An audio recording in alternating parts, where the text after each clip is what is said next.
Bonjour à tous et à toutes, j'espère que vous allez bien.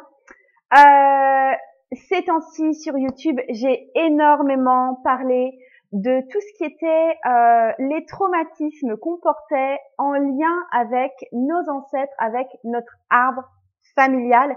Et là, je vous fais une dernière vidéo pour vous reparler de ça. Parce que en fait, j'ai un service qui s'appelle Guérison de l'arbre familial que j'ai mis en vente ces temps-ci et je vais clôturer les ventes le 12 octobre. Donc c'est tout bientôt. Donc j'avais envie de faire une dernière vidéo pour un petit peu parler de ce sujet très spécifique et qui me passionne. Et aujourd'hui, j'avais envie de parler de la séparation en fait dans le couple, les divorces, les séparations dans les couples. Et et les difficultés qu'on a à se séparer ou les blocages qu'on traverse quand on affronte une séparation, justement par rapport aux comportements hérités ou aux croyances héritées par notre arbre familial. Donc, avant tout, je me présente un tout petit peu. Moi, je m'appelle Margot, je suis thérapeute conjugale et familiale dans la ville de Troyes, mais j'exerce en fait partout en France parce que, grâce à la magie d'Internet, il n'y a juste pas de problème avec ça. Et en fait, mon rôle, c'est vraiment d'aider les personnes qui rencontrent des problèmes de couple à transformer leur situation et à remettre de la magie dans leur quotidien. Donc, j'aime bien utiliser aussi des outils qui vont remettre de la magie, du mystère dans votre vie. Donc, pourquoi est-ce que je voulais parler spécifiquement du thème de la séparation en lien avec votre arbre familial, votre arbre généalogique? Je pense que le thème de la séparation vous concerne même si vous n'êtes pas dans une situation de couple où vous avez envie de vous séparer ou vous projetez de vous séparer. C'est aussi parce que avec beaucoup des couples qui viennent me voir en consultation pour justement continuer à vivre ensemble, on travaille quand même sur le thème de la séparation parce que j'estime qu'il faut lever les peurs de se séparer, les tabous de la séparation également, pour pouvoir ensuite faire le vrai choix de vivre ensemble et de vraiment s'impliquer. Je ne veux pas que les gens soient ensemble, vivent ensemble, poursuivent leur vie ensemble tout simplement parce qu'ils n'osent pas se séparer ou par habitude qui font que la séparation leur semble être une chose affreuse. Je veux que la séparation reste une option pour que la vie de couple soit une vraie option également. Donc même si vous êtes dans une situation où votre vie de couple est fluide, où elle va bien, où vous ne songez pas du tout à divorcer ni à quoi que ce soit, j'aimerais vraiment aborder les croyances, les comportements acquis, les émotions qui appartiennent à vos ancêtres et dont vous êtes porteur vous-même et qui ont tendance à créer des nœuds et des difficultés, soit dans votre vie de couple, soit encore plus si jamais vous devez affronter une séparation ou que vous avez peur en général de la séparation. J'ai des notes que j'ai prises dans un cahier là devant moi parce que j'ai besoin de m'y référer pour être sûre de pas oublier des choses que j'avais envie de vous dire aujourd'hui par rapport à ça. En fait, le schéma dont je vous parle, c'est que c'est des choses qu'on a tous vécues. En tout cas, toutes les personnes qui vont voir cette vidéo auront ces points communs, qu'il y a certains traumatismes qui ont été vécus dans vos générations précédentes à un niveau ou à un autre, et que quand vous vivez une situation qui vous fait penser à une séparation ou qui est une séparation, vous réactivez ces anciennes blessures de votre arbre, et du coup, ça vous amène à avoir des comportements qui ne sont pas forcément les plus appropriés, ou les émotions qui vont vous bloquer, ou bref, les choses qui vont faire des nœuds dans le présent alors que ce sont des choses clairement que vous avez héritées et qui ne vous appartiennent pas en propre. La première chose dont on a tous hérité à un niveau ou à un autre de notre arbre, c'est le fait de se sentir inférieur à son partenaire. C'est-à-dire que on estime qu'on est inférieur à notre partenaire ou que notre partenaire est un petit peu au-dessus de nous pour diverses raisons. Alors, dans un des couples de vos ancêtres, c'était pas forcément à travers une séparation que ça a été vécu. C'est possible que ce soit quelque chose qu'on ait ressenti tout le long de la vie conjugale. C'est possible que ce soit quelque chose qui a été activé lors d'une grosse décision de vie à prendre, ou quelque part, celui qui se sentait inférieur n'a pas eu son mot à dire parce qu'il se sentait inférieur. Ou c'était lors de disputes plus ou moins violentes où il y a une personne qui, pareil, n'avait pas vraiment voix au chapitre, tout simplement parce qu'il se sentait inférieur à son partenaire. Du coup, il y a d'autres croyances qui découlent un peu de celle-là, qui est qu'on ne peut pas gagner. On ne peut pas gagner une décision, on ne peut pas gagner contre son partenaire, tout simplement. On ne peut pas avoir raison, tout simplement parce qu'on est inférieur. Et aussi, il y a aussi l'idée que si jamais on peut quand même avoir raison, s'il s'agit plus ou moins de faire du mal à son partenaire ou ex-partenaire, eh ben on n'en a pas le droit parce qu'on n'a pas le droit de blesser quelqu'un qui est supérieur à nous. Il y a quelque part cette idée de mais moi je peux pas lui faire un truc pareil, je ne peux pas lui faire ça. Parce qu'on se sent inférieur et que du coup on n'a pas le droit de toucher à l'autre. Qu'est-ce que ça va donner pour vous dans votre vie actuelle en termes de pensée, en termes de comportement, en termes de croyances, en termes d'émotions, enfin voilà, les choses que vous allez faire et qui ne sont pas vraiment vous et qui sont clairement parce que vous avez hérité de cette pensée d'être inférieur à votre partenaire qui pourtant n'est pas forcément validée dans votre vie actuelle en fait.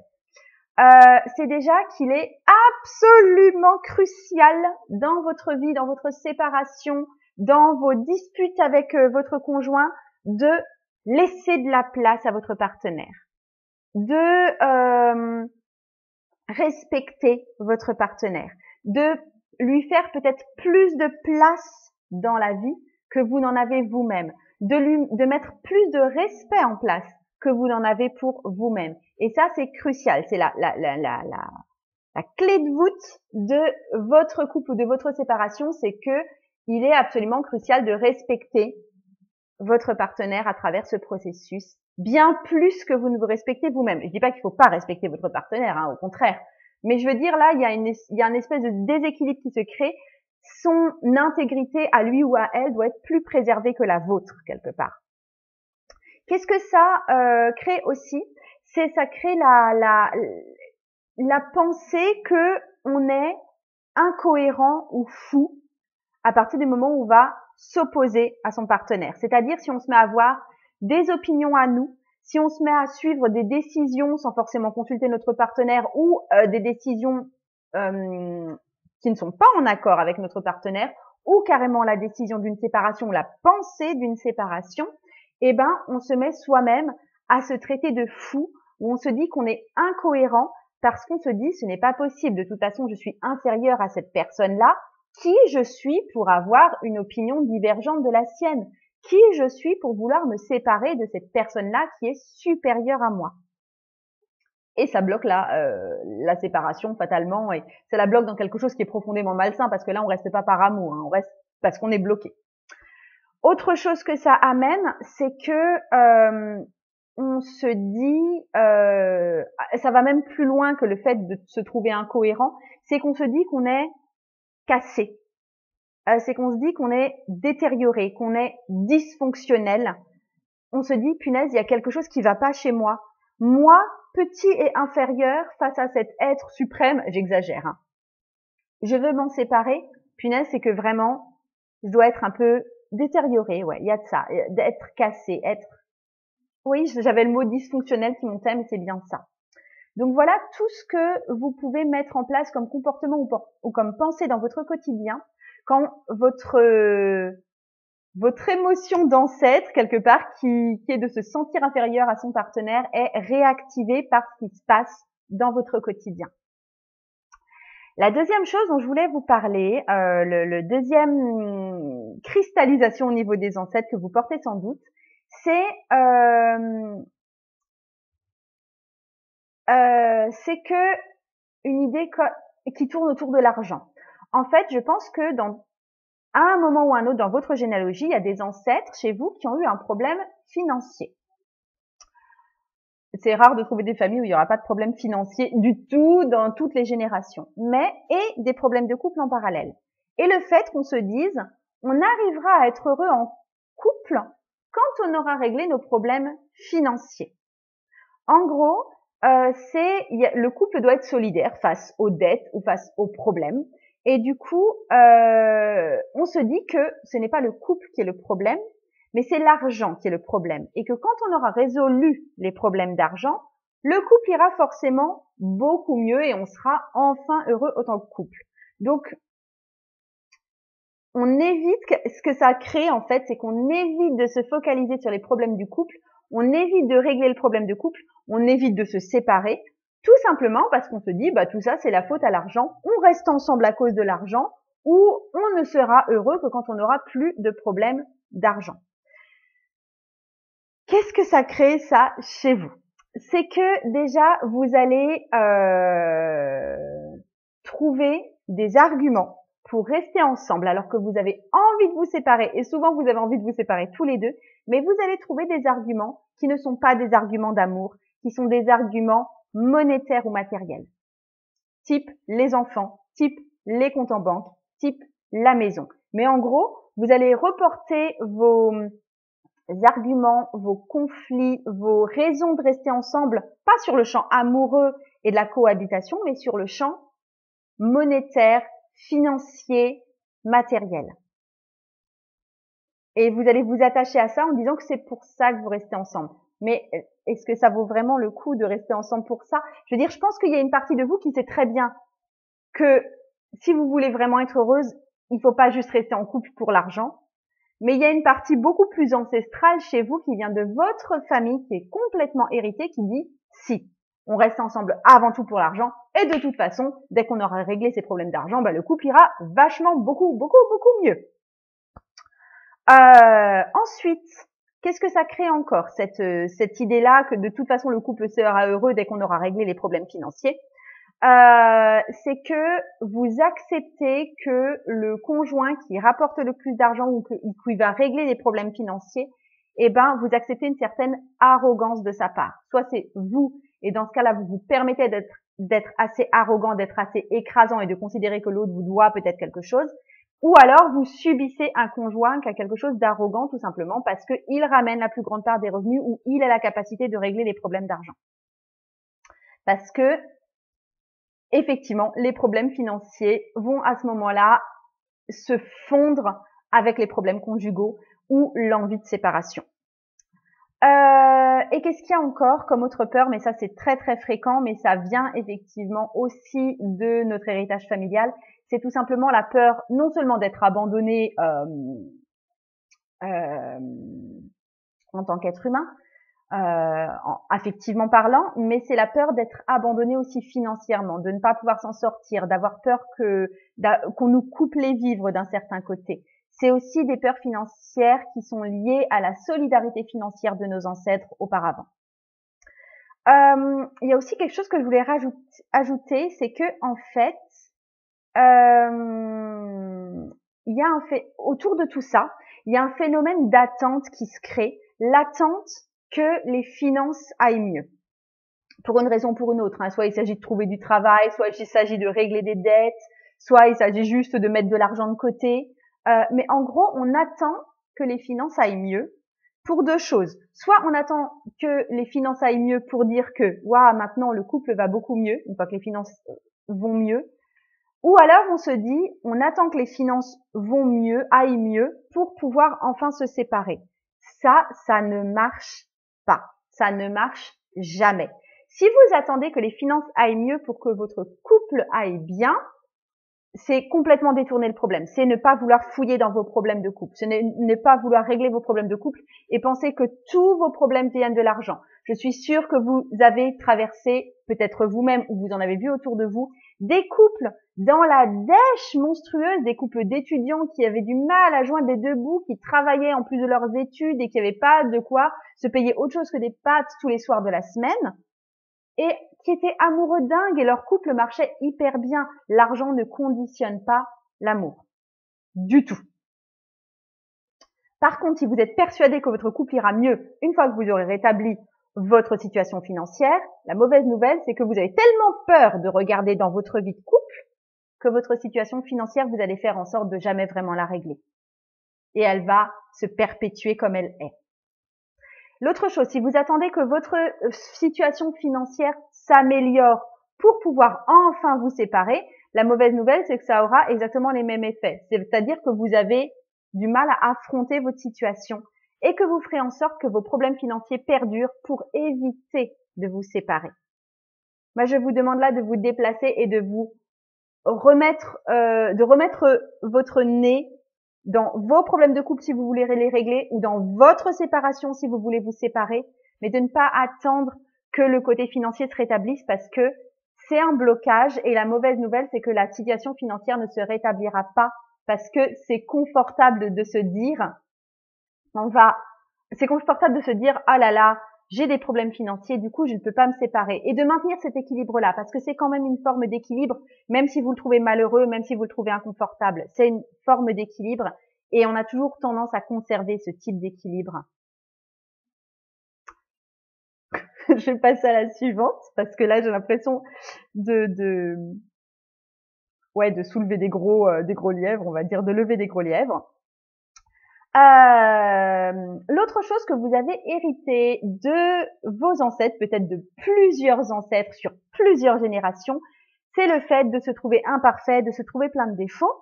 Mais chez vos ancêtres, ce n'est pas quelque chose qui s'est développé quand ils étaient en couple. C'est quelque chose qui s'est développé quand ils étaient petits. Ou petits ou adolescents. Hein. C'est-à-dire que c'est des choses qu'on leur a enseignées. Ils se sont trouvés avec des parents ou des grands-parents, des gens qui les éduquaient, qui ont pointé leurs faiblesses, qui ont pointé leurs défauts, qui leur ont bien montré qu'ils étaient imparfaits et qui ont, d'une certaine façon, détruit leur estime d'eux-mêmes. Donc, et ces ancêtres, vos ancêtres, ont développé cette idée que sans doute personne ne voudra de moi, vu comme je suis complètement imparfait et que j'ai plein de défauts, ou bien je suis incapable d'arriver à faire quelque chose, type me séparer et vivre seule, puisque j'ai plein de défauts et que j'arrive à rien, etc. Donc, je sais que la plupart des gens qui m'écoutent ou qui ont affaire à moi, etc., souvent, ils ont des problèmes d'estime d'eux-mêmes et on en a tous. Mais la très mauvaise nouvelle, c'est non seulement vous avez votre propre estime de vous qui a été mise à mal parce que vous avez déjà vécu par votre propre enfance, etc., mais en plus, vous devez vous coltiner assez souvent la mauvaise estime d'eux-mêmes de vos parents, vos grands-parents, vos arrière-grands-parents et tous vos ancêtres qui ont eu eux-mêmes à souffrir dans leur estime d'eux-mêmes quand ils étaient petits. Qu'est-ce que ça crée chez vous quand vous êtes face à la séparation dans votre couple? C'est que déjà, tout simplement, ça vous semble complètement au-dessus de vos forces de vous séparer, vous vous en estimez complètement incapable, et voilà, c'est juste beaucoup trop difficile pour vous, et cette idée, elle est vraiment massive dans votre tête. Étant donné que vous êtes plein de défauts pas parfaits, eh ben, se séparer, c'est juste beaucoup trop difficile pour un petit être comme vous. Et ça va être dur de dépasser ça, si vous le réglez pas à un niveau transgénérationnel également. L'autre chose, c'est que il y a un facteur, étant donné que ce truc-là de t'es pas parfait, t'es plein de défauts, c'est quelque chose qu'on nous a appris très clairement, et souvent ce sont nos parents ou nos enseignants qui nous l'ont appris. On a très très peur d'avoir à affronter aussi le regard des autres dans une séparation. Et là, je vois trois aspects. Déjà, il y a un aspect d'avoir de nouveau affaire à une mère mécontente ou un enseignant mécontent qui nous dira quelque chose du genre « Ah, t'as échoué, je te l'avais bien dit ». Ça fait super peur d'avoir à affronter ça et personne n'a envie de réaffronter ça dans sa vie. Mais c'est même pas forcément vous qui l'avez vécu, hein, comme je vous ai dit, c'est sans doute quelqu'un à un niveau supérieur à vous dans votre arbre qui n'a absolument pas envie qu'on lui redise « Je te l'avais bien dit que tu réussirais pas ». C'est insupportable comme idée. La deuxième chose, c'est que on a peur que les autres, que l'entourage soit odieux avec nous, que nos parents soient odieux avec nous, que nos collègues soient odieux avec nous, que notre conjoint ou ex-conjoint soit odieux avec nous si on ose faire acte de séparation ou de dispute ou de prise de position. C'est pas forcément séparation au sens le plus massif du terme, que on médise de nous sur les réseaux sociaux, qui est vraiment quelque chose de dégueulasse qui se passe au moment où on va s'affirmer. Parce que en fait, on n'est pas parfait, on est plein de défauts, donc il y a beaucoup de chances pour qu'on nous montre du doigt et que les autres en profitent pour être vraiment odieux avec nous. Et c'est vraiment une peur qui est très ancrée chez nous. Et l'autre peur qui rejoint un petit peu celle-là, mais qui est peut-être moins dégueulasse, mais peut-être plus vive, c'est le fait qu'on a peur que les autres soient furieux contre nous, parce qu'on n'a pas tenu notre ligne de conduite, parce qu'on a été plein de défauts, parce qu'on n'a pas été parfait. On a peur de réveiller la colère de nos propres parents, de nos propres grands-parents, de toute notre famille d'ailleurs. On a peur de réveiller la colère de certaines de nos collègues, je sais pas, moi, on a peur de réveiller la colère, forcément, du partenaire de vie avec qui on est. On a peur de réveiller la colère de nos enfants aussi. Donc ça, ce sont à chaque fois des choses à laquelle on a du mal à faire face, déjà parce que ça existe réellement dans notre vie quotidienne. Il y a des chances pour qu'il y ait un peu de ça dans notre vie quotidienne, pour de vrai. Et ensuite, c'est encore plus activé, c'est décuplé. Du coup, ça a un effet de bombe parce que il y a beaucoup de générations au-dessus de nous qui ont déjà vécu ce même traumatisme de mon Dieu, je suis plein de défauts et on va me le remettre dans la figure, on va être odieux avec moi, on va être mécontent de moi, etc. On le revit, c'est comme si on nous remettait 4 sacs à dos sur le dos, en plus d'une autre propre qu'on doit déjà forcément affronter et porter. Mais là, c'est encore plus. Et on arrive mieux à respirer quand on s'est débarrassé des sacs à dos ancestraux qu'on se traballe sans aucune raison. En fait, c'est juste de la transmission en fin de compte. Donc voilà ce que je voulais vous dire aujourd'hui sur les thèmes de la séparation. J'ai fait une vidéo précédemment vraiment plus sur le champ du couple, sur les problèmes de couple qui pouvaient se créer parce qu'on porte aussi les couples ancestraux chez nous. Donc si ça vous intéresse, je pense que je vais vous remettre le lien sous cette vidéo-là. D'ici là, j'espère que vous vous portez bien. Je vous remets aussi le lien pour l'inscription à la guérison de l'arbre familial parce que ça risque de vous intéresser si ce que je vous ai dit aujourd'hui vous a intéressé. Et sur ce, je vous souhaite une excellente journée. Je vous dis à très bientôt. Au revoir.